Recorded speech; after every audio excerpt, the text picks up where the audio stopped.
no ano de 2004, Michele e eu nos casamos. Ela com 20, eu com 22. Foi muito bonito porque conseguimos viver, né, a castidade. Inclusive temos uma história interessante que mesmo depois da bênção de Deus, nós ficamos 3 dias e 3 noites em oração, assim como Sara e Tobias nas Sagradas Escrituras, antes de consumar o nosso casamento com a relação conjugal. Então, no dia 18 de junho de 2021, eu fui ordenado diácono permanente da Igreja Católica Apostólica Romana pela oração consecratória e imposição das mãos do sucessor dos apóstolos, Dom Paulo Mendes Peixoto, arcebispo metropolitano da Arquidiocese de Uberaba, Minas Gerais. E foi uma noite maravilhosa, onde recebi o sacramento da ordem no grau 1 e desde lá tenho empenhado esse ministério.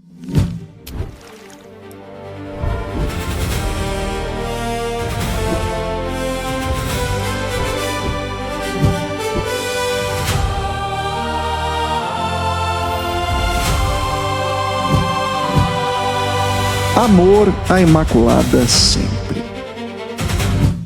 Se tem uma pergunta que eu sempre recebi e que nunca respondi, é: quem é o diácono?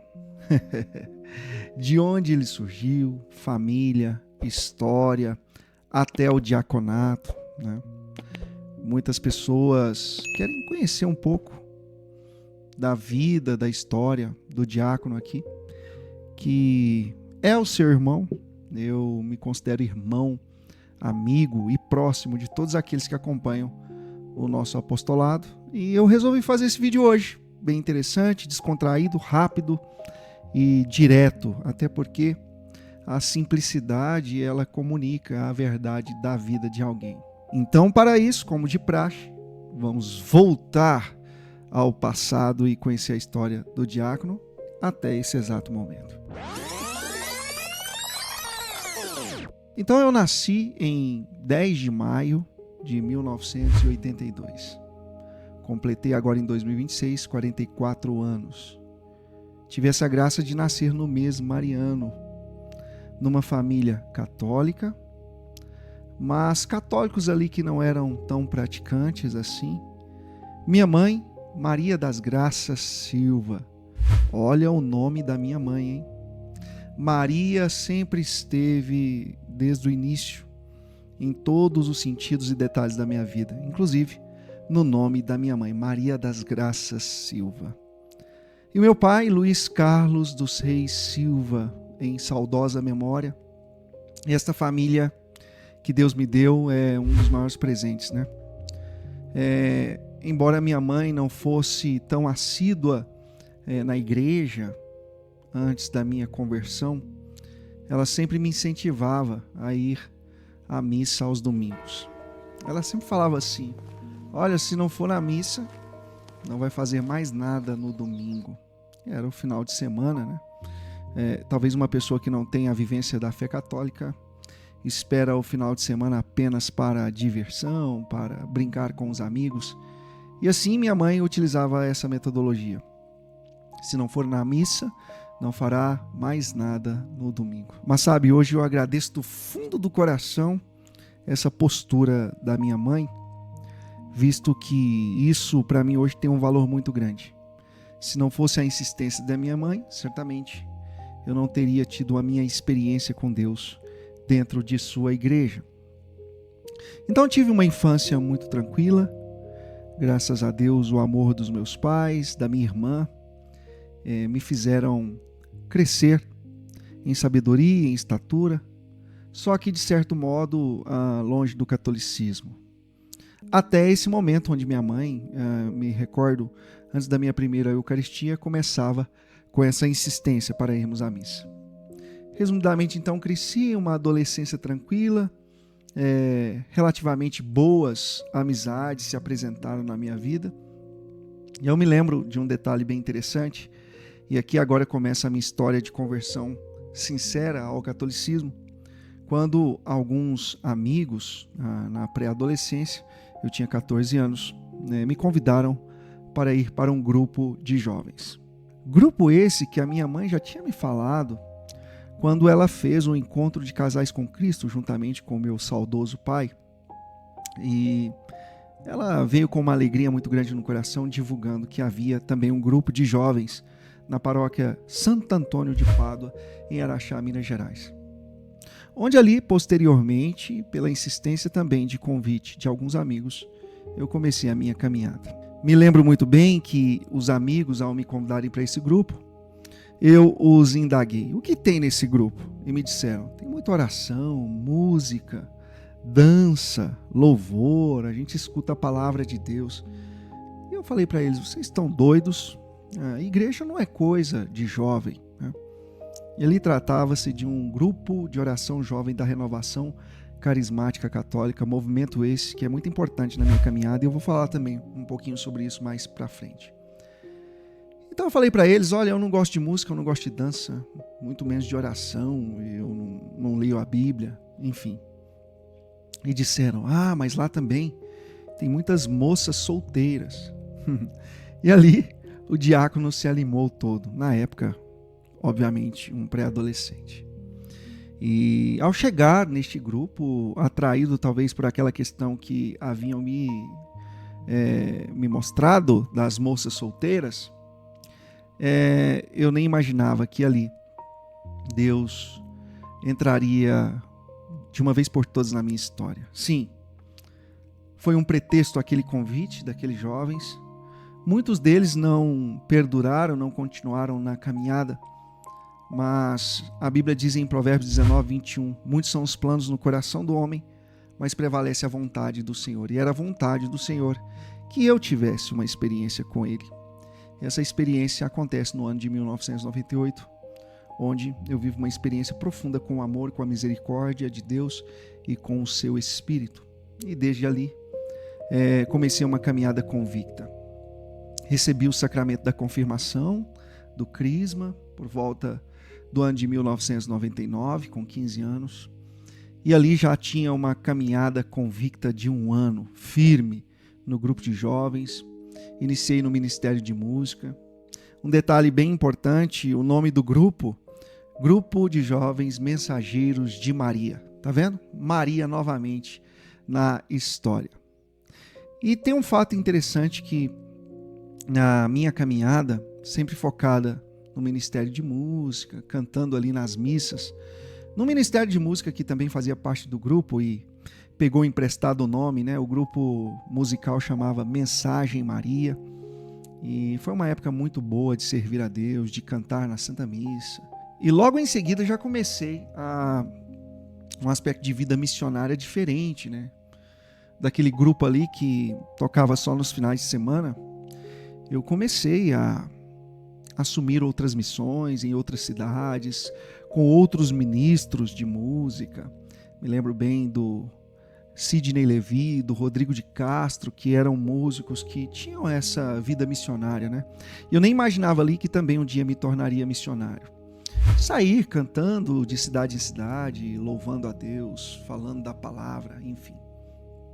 Então, comigo foi tudo muito rápido e eu vou ter que resumir aqui para não ficar muito grande, né? Então, no ano de 2000, eu comecei um namoro, isso mesmo. Eu tenho a alegria de falar que ela é minha namorada até hoje.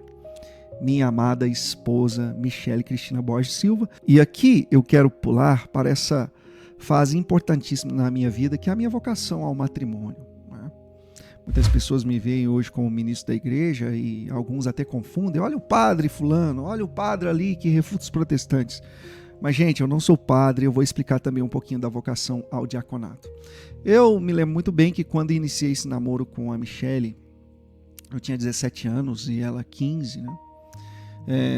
Tempos que antecederam o início do namoro, eu sempre olhava para o altar e pensava, por que não ser padre? Que vocação bonita. E fiquei com aquilo no coração, né?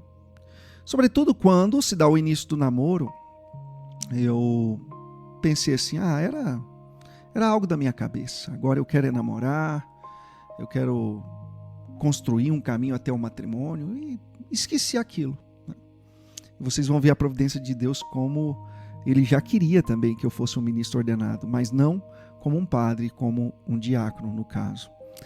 Então, o namoro transcorreu tudo bem, nós fomos bem formados, vivemos um namoro santo, eu virgem, ela virgem, conseguimos viver a castidade com a ajuda da nossa espiritualidade da época. Caminhamos um namoro de 4 anos e meio, quase 5, em preparação ao matrimônio, sim. Então, no ano de 2004, Michele e eu nos casamos. Ela com 20, eu com 22. Foi muito bonito porque conseguimos viver, né, a castidade. Inclusive temos uma história interessante que mesmo depois da bênção de Deus, nós ficamos 3 dias e 3 noites em oração, assim como Sara e Tobias nas Sagradas Escrituras, antes de consumar o nosso casamento com a relação conjugal abençoada por Deus. Enfim, dessa história nós tivemos a graça de conceber 4 vidas, 4 filhos: João Gabriel Borges Silva, Lara Gabriele Borges Silva, Isabela Moriá Borges Silva e João Rafael Borges Silva. É muito Borges Silva, né? Mas enfim, hoje João Gabriel, meu primogênito, já está com 20 anos. Os meus filhos crescendo também em sabedoria, estatura, santidade, caminhando conosco hoje. Então eu poderia resumir o meu matrimônio nessa profundíssima graça de cumprir o desejo de Deus para a nossa história, que é constituir uma família. E essa é a minha primeira vocação. Então esse ano vamos completar 22 anos de casados, né? Mais de 26 anos juntos. Isso é uma graça muito grande para a minha vida, minha primeira vocação, né? Nós temos também no seio da nossa família uma menininha com síndrome de Down, a Lara, nossa segunda filha, que veio como resposta da nossa oração. Isso mesmo, eu tenho aqui uma música, que eu vou deixar o link na descrição, que explica toda a história. Se você quiser saber, em poucas linhas, numa poesia que virou música, você vai conhecer a história da Lara. Mas enfim, essa é a minha primeira vocação. Então eu sou pai de família, né? Sou esposo. E eu me lembro muito bem que em 2016 voltou ao meu coração aquela questão do altar. Mas já voltou com uma clareza muito grande, porque eu tomei conhecimento do ministério diaconal de forma mais profunda, a possibilidade do diaconado permanente, e aquilo ardeu no meu coração. Até que no mesmo ano recebi o convite da igreja para iniciar o discernimento vocacional, o propedêutico e todo o caminho na escola diaconal. E foi interessante que foi assim um caminho árduo, difícil de estudar todo final de semana, de deixar a família no sábado, mergulhar nos estudos teológicos. Muito difícil a confirmação desse chamado, mas sempre ardia no meu coração. Dei mais um passo, continuei os estudos, até que no final dos estudos, depois da prova teológica, AD Universa, que é uma prova de conhecimentos teológicos, eu tive uma nota muito boa nessa prova. Acho que ali também já era o prospecto, né, de um apologeta católico, que é o meu chamado hoje também dentro do ministério diaconal, de defender a fé católica. E tirei uma nota muito boa nessa prova, aguardei a análise da igreja, e a igreja, não apenas pela prova, mas por todo o caminho feito, me fez o convite para avançar a ordenação, né? Então, no dia 18 de junho de 2021, eu fui ordenado diácono permanente da Igreja Católica Apostólica Romana pela oração consecratória e imposição das mãos do sucessor dos apóstolos, Dom Paulo Mendes Peixoto, arcebispo metropolitano da Arquidiocese de Uberaba, Minas Gerais. E foi uma noite maravilhosa, onde recebi o sacramento da ordem no grau 1, e desde lá tenho empenhado esse ministério. Eu quero só contar também um pouquinho da minha história com a apologética, né? Bem antes do diaconado, eu me lembro que um dia alguém comentou um post meu que eu estava muito feliz falando como é bom ser católico, e um protestante comentou ali algumas questões. E eu falei assim, olha, vamos debater então, vou te falar por que eu sou católico. Gente, na época eu nem imaginava ser um apologeta, né? Nós nos conectamos num recurso tecnológico muito antigo do Google, que posteriormente se transformou no Google Meet, né, que é essas videoconferências, que foram muito úteis na pandemia, né, para a evangelização continuar na internet. Eu utilizei essa ferramenta para o meu primeiro debate público ali.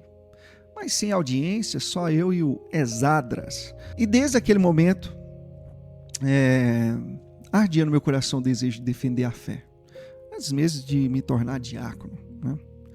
Só que eu me lembro que após a pandemia, essa questão no meu coração começou a crescer muito, o desejo de estudar, os pais da igreja, e comecei a estudar essas questões.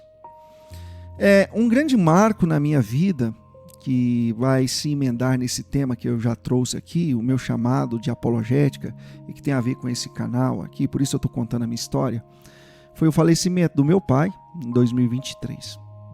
Então, o falecimento do meu pai me marcou muito, trouxe ao meu coração muitas marcas, saudade, como um ritmo sinusal do bater do nosso coração, né? O luto, a saudade, que vai, volta, cresce, enfim. Eu me lembro que nesse estúdio aqui, que nem tinha essa estrutura, eu vi um vídeo do Frei Tiago de São José, falando coisas absurdas contra o Papa, né? E foi aí que fiz o meu primeiro vídeo de apologética. Sim, o meu primeiro vídeo de apologética não foi contra um protestante declarado, e sim contra alguém que ali falava atrocidades contra o Papa e arrogando para si o título de católico. Eu fiz aquele vídeo assim, sem pretensão nenhuma. O meu canal tinha 5.000 inscritos, porque muitas pessoas não sabem, mas eu já gravo aqui para este canal há muito tempo, né? E nem sempre foi um canal de apologética. Eu sempre gostei de fazer pregações, vídeos formativos, música, né? Muitas pessoas não sabem, mas eu sou músico. Eu gosto muito desse ministério, né? Como contei no meu testemunho. Tenho composições, olha, tem uma composição aí que tem tudo a ver com essa história do meu pai, chamada Só Temos Hoje para Amar, gravada pelo Michel Teló. E então, com esse episódio do falecimento do meu pai, eu estava aqui nesse estúdio e apareceu lá o vídeo do Frei Tiago de São José. Eu resolvi fazer aquela resposta ao vídeo, refutando ponto a ponto. E a partir daquele momento, todos os dias que eu via um ataque contra a Igreja Católica, eu comecei a responder. O canal naturalmente foi crescendo, até pela importância do tema, muitas pessoas se achegando, até chegarmos à marca que estamos hoje. Eu contei resumidamente para vocês saberem como este canal surgiu, né? Ele surgiu então de uma dor, de uma saudade do meu pai, que continua até hoje, e com o desejo de fazer algo bom, além daquilo que o meu ministério já me permite fazer nas paróquias, na minha arquidiocese, nas cidades que eu vou pregar, sim. Antes de fazer apologética na internet, eu já tinha esse chamado e tenho, né, de sair pregando, né? A convite das pessoas, de padres, de movimentos, a Renovação Carismática Católica, tantos outros movimentos da igreja que confiam, né, no meu chamado de ser anunciador do Evangelho. Para vocês terem noção, de 2015 a 2019 eu fui em 17 estados, mais de 180 cidades, né, pregar o Evangelho. E hoje faço isso também aqui na internet. Eu quis fazer esse vídeo apenas para fazer um resumo, sem detalhes. Eu não contei detalhes de nada, mas só para ter um resumo. Agora sim, nós temos aqui um vídeo no meu canal mostrando de forma resumida, como eu cheguei aqui nesse chamado, nesse apostolado hoje aqui da internet, né? Como disse, falta aqui a riqueza de detalhes, mas é só para a gente já ter nesse canal aqui pelo menos um norte para as pessoas que querem conhecer um pouquinho da minha vida. Hoje, com a graça de Deus, continuo a minha família, com a minha esposa, filhos. Faço parte de uma comunidade, eu deixei por último por uma questão muito importante, né? Dentro de tudo isso, da família, dentro do ministério, desse chamado na internet, eu faço parte também de uma comunidade missionária dentro da Igreja Católica chamada Mãe do Homem Novo, do qual sou membro fundador, né? E esse carisma, ele traz uma força muito grande para a minha vida, que é ser o abraço de Jesus e de Maria. Então, tudo que eu faço hoje na internet, nas minhas missões, é com esse desejo de ser o abraço de Deus e de Maria para a sua vida. Literalmente, o jargão pega ele, Nossa Senhora, saiu dessa alma mariana. E eis aqui então, diante de vocês, Diácono João Vitor Mariano. Não é o meu nome de batismo, olha que detalhe interessante para quem ficou até o final do vídeo. Então, meu nome é João Victor da Silva, com muito orgulho, muita alegria no coração. Mas o Mariano entrou por providência de Deus. Eu me lembro que um dia eu recebi aqui uma notificação extrajudicial. E ali o pai de um cantor chamado João Vitor, que o pai dele é advogado, mandou essa notificação, dizendo: olha, as pessoas estão entrando na internet para pesquisar as músicas do meu filho e estão encontrando as suas. E nós estamos tendo um problema. Eles foram muito educados, né? E nós temos o nome João Vitor registrado como marca. Você tem até tal dia para regularizar isso. Você precisa mudar ou tirar as músicas da internet. E eu fui rezar, e em oração eu senti no coração como se Nossa Senhora dissesse. E eu creio piamente que pela comunhão dos santos ela disse: filho, me coloque no seu nome. E aí eu atualizei de João Victor, né, que era um pseudônimo, um nome artístico, para João Victor Mariano, e deu tudo certo. E aí quando recebi o sacramento da igreja, eu mantive isso, Diácono João Vitor Mariano. E como vai dizer São Maximiliano Maria Kolbe na pregação de número 90 de seu livro de pregações ascéticas, é uma responsabilidade muito grande ter Maria no seu nome. E eu estou feliz hoje, porque tenho Maria no meu nome. Porque sim, há o meu jargão aí rodando na internet, pega ele, Nossa Senhora. E o meu desejo é que você, que chegou aqui, nesse ponto do vídeo, sinta Nossa Senhora te pegando no colo, tá bom? Esse vídeo aqui era para isso, apenas para deixar registrado, resumidamente. E nós podemos pensar talvez num vídeo parte 2, para contar alguns detalhes. Por exemplo, o nascimento da Lara, né, com síndrome de Down, que é uma história muito bonita. A minha história com esposa e filhos, as minhas atividades missionárias, as viagens que eu fiz, os lugares que conheci. Quem sabe a gente pode fazer um segundo momento. E eu queria então, nessa fase missionária, me colocar à disposição para estar com você aí na sua paróquia, no seu movimento, converse com seu padre, fazendo uma pregação, um Evangeliza Show, porque Diácono João Vitor Mariano vai voltar com tudo aí também para as missões. Nunca parei, mas dei uma desacelerada por alguns motivos. E agora estamos preparando a nossa volta para pregar a palavra aí na sua paróquia. Então eu vou deixar aqui o meu site para que você conheça também um pouquinho do meu apostolado, tá bom? Considere então curtir este conteúdo, ele é um pouco diferente do formato dos outros vídeos, mas está aqui registrado um pouquinho de quem é Diácono João Vitor Mariano. Foi uma alegria gravar esse vídeo para você e eu quero terminar desejando para você a bênção de Deus e da igreja. Abençoe-vos o Deus Todo-Poderoso, o Pai, o Filho e o Espírito Santo. Amém. E não pode faltar o jargão que dá a tônica da nossa vida e do nosso ministério. Pega eles, Nossa Senhora.